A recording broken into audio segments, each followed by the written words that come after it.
njëkk a def mooy teen su yeewoo suba teel yaawaan lu ma njëkk a def mooy teen jalambaan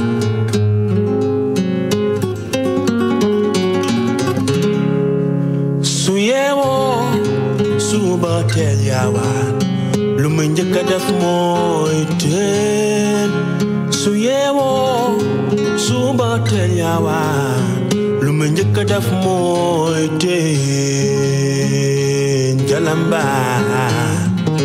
mam asina gay ngàcce ngaala asamaan dajal loolu rekk moo ko saf asamaan xiin jaarama loolu rekk moo ko bégloo te moo xam baay njëriñu ndox ba fal ko def ko njiit ca dëkkam gawloo gaw su yeewoo suba teel yaawaan lu ma njëkk a def mooy teen su yeewoo suba teel yaawaan lu ma njëkk a def mooy teen jalambaan waaw waaw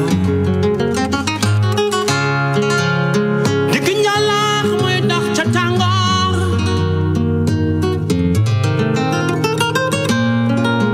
gàddu ileeram ba topp tànku maamam di dem yow digg njàllaax muy dox ca tàngoor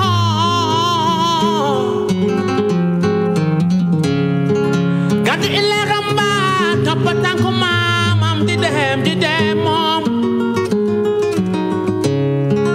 di ñaan yàlla mu indi ndox ba mu mën a dundal njabootam ak réew ba béykat jaarama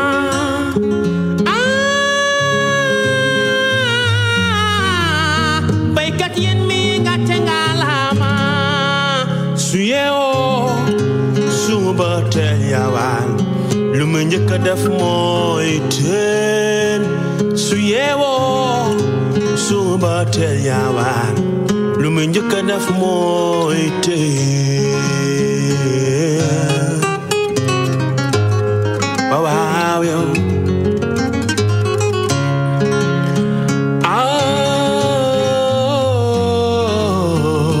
béykat jaarama mam asina gay ngàcce ngalaama béykat ca waalo mbooj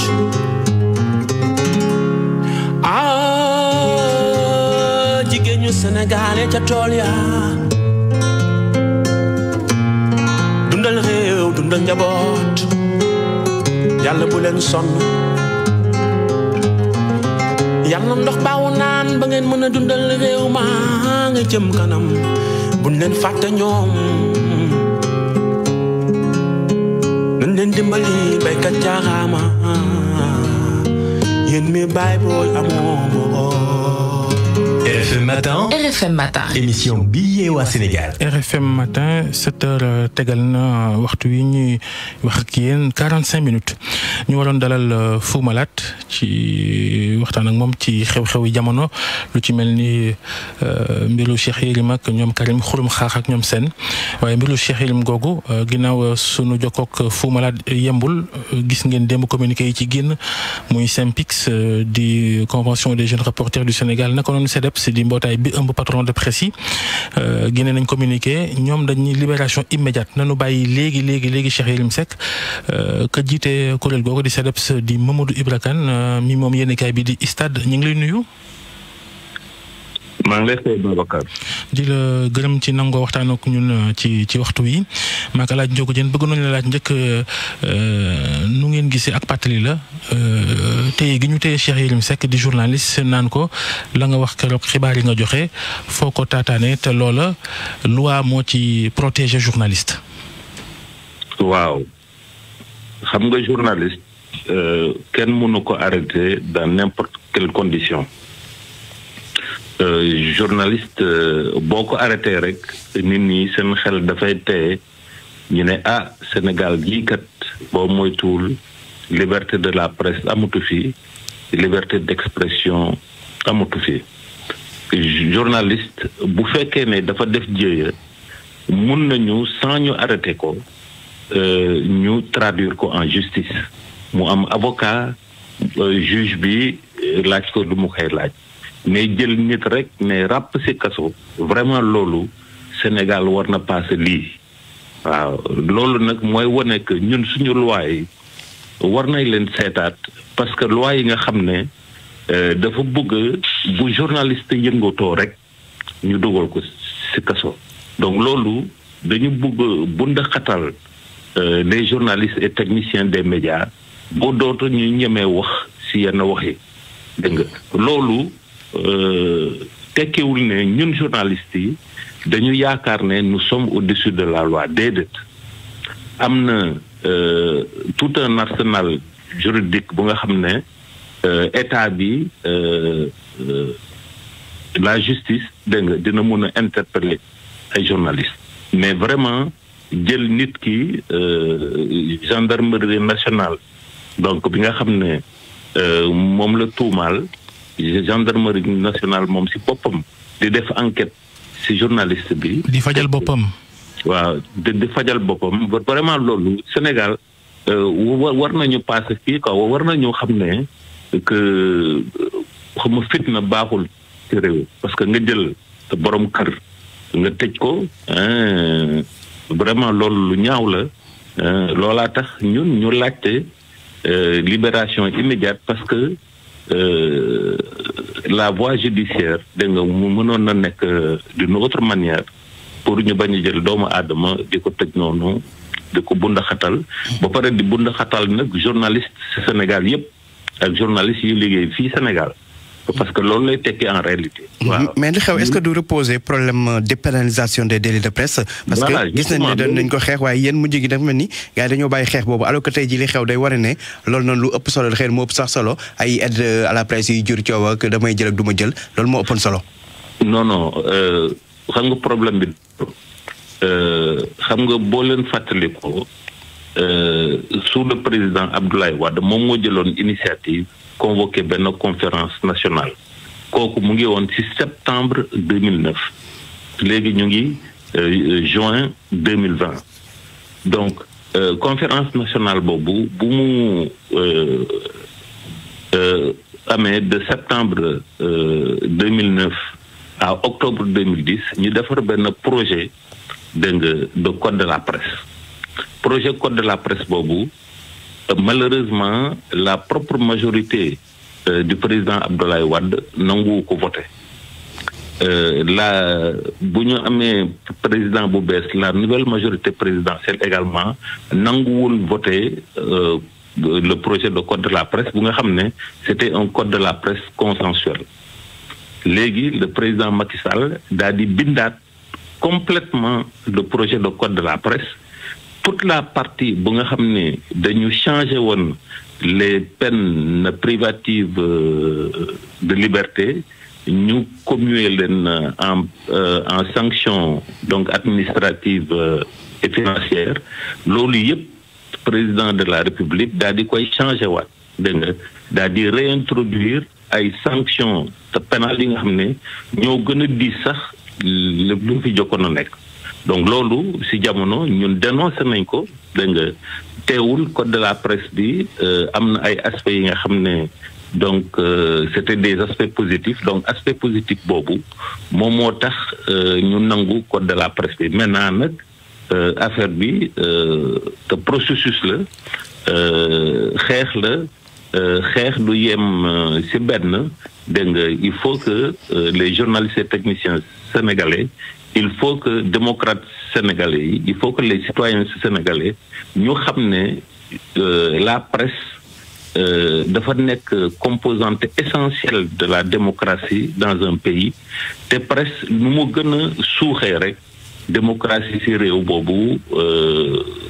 dafay des donc tey affaire Yérim Seck bi ak ñeneen wane na que suñu dispositif donc juridique bu nekk fii Sénégal sa dëgg-dëgg recul de la démocratie la wone parce que am na problème de diffusion de fausses nouvelles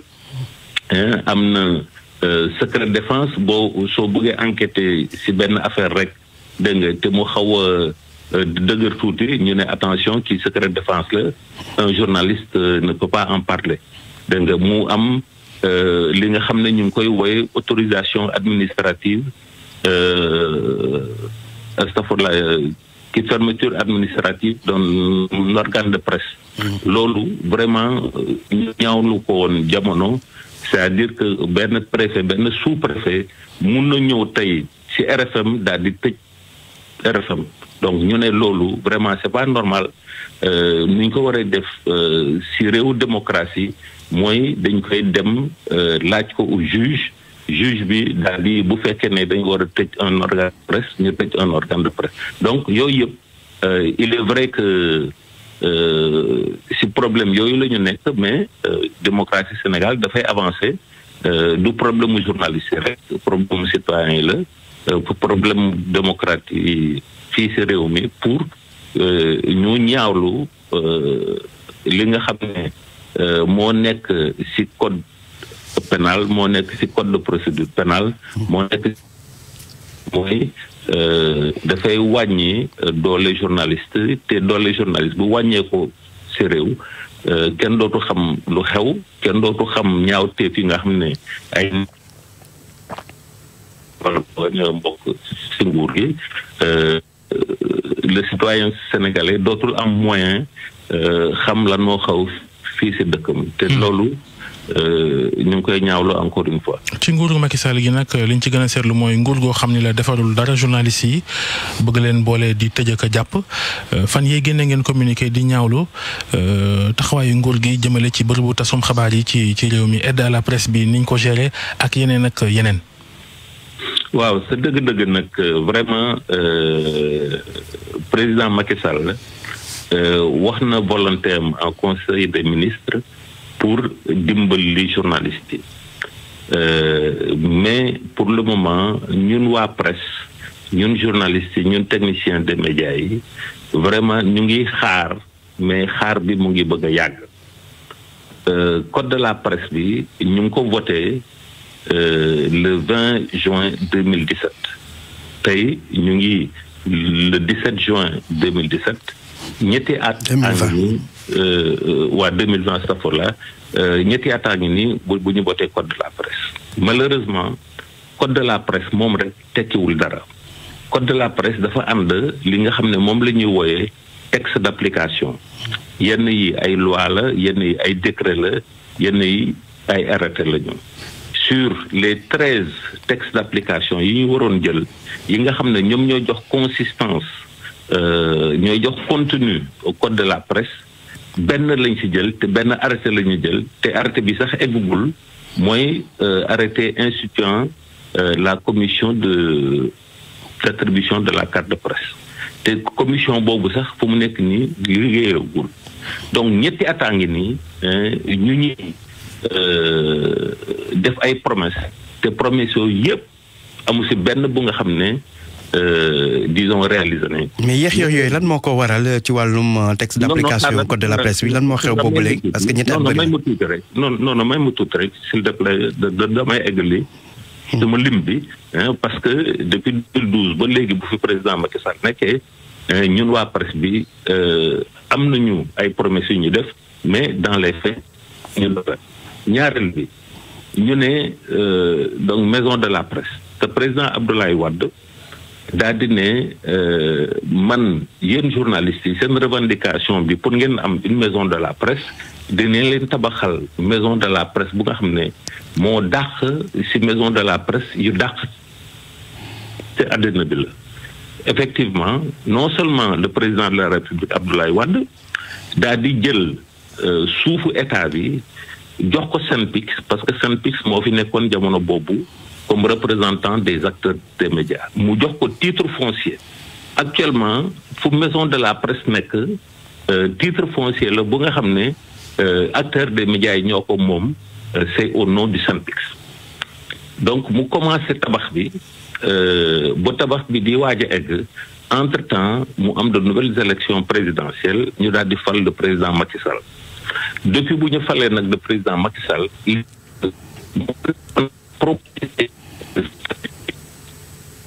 le régime actuel. réseau bi xam naa Mamadou bu ñu wëlbatikoo tuuti rek mu gën a yemb. mi ngi noonu bismillah. waaw donc dama ne actuellement maison de la presse li nga xam ne c'est la maison des journalistes et des techniciens des médias. Le gouvernement de Macky Sall daf ko jël daal di koy akimu jaay doole les journalistes ba léegi amul aucune organisation des médias aucun acteur des médias ba nga xam ne moom moo jiite la maison de la presse donc dafa am maison bu nga xam ne journalistes yi ñoo ko moom ñu dàq leen kooku nag c'est une première dans le monde. Dans aucun pays du monde, la maison de la presse n'est gérée par l'État. La maison de la presse est gérée par les journalistes. Loolu la ñu xam boo demee Côte d'Ivoire loolu moo fa am boo demee Mali loolu moo fa am boo demee Niger loolu moo fa am boo demee Bénin loolu moo fa am et cetera et cetera. léegi ci mbirum Cheikh Yérim Seck gi yi ngi fi sul yëpp am na solo mais Cheikh Yérim Seck gi moo gën a jàmp fi ñu toll nii bu weesoo communiqué bi ak li nga xam ne wax ngeen ko yëkkati ko ci kàddu ñu dégg ko balaa ñu koy sànq di koy yóbbu kaso yooyu lan ngeen fas yéene def ci ay action gaaw. waaw xam nga ñun nag ci démocratie la ñu nekk ñun suñu action yëpp ñu def c'est dans le cadre de la légalité donc am na moom ci boppam jël na donc avocat bi moom moo koy xawma encadré moom moo koy conseiller pour laajte ay liberté provisoire ak yooyu et cetera ñun tamit suñu bopp dinañ am suñu conseil juridique donc bu nga xam ne dina jàppale Cheikh Yérim Seck pour ñu xool naka lañ ko mën a génne kaso buñ koy topp ñu topp ko y a aucun problème là-dessus mais ñu bañ ko bund xatal ñu génnee ko de prison père de famille la comme ñëpp pour que buñ ko convoqué tribunal actuellement buñ lay tëj kaso dañuy ragal que nga daal di daw réew mi te xam nga fu mu nekk nii ñu ngi ak fermeture des frontières Cheikh Yérim Seck xam nañu adresse am dégg nga buñ ko convoqué dina mën a uyu d'autant que am na ay conseils yi nga xam ne aussi am nañu ay cabinet am nañu ay adresse ensuite bu fekkee ne ci mbirum procédure judiciaire bi la moom lenn rek lay aar mooy say source donc moom bu génnee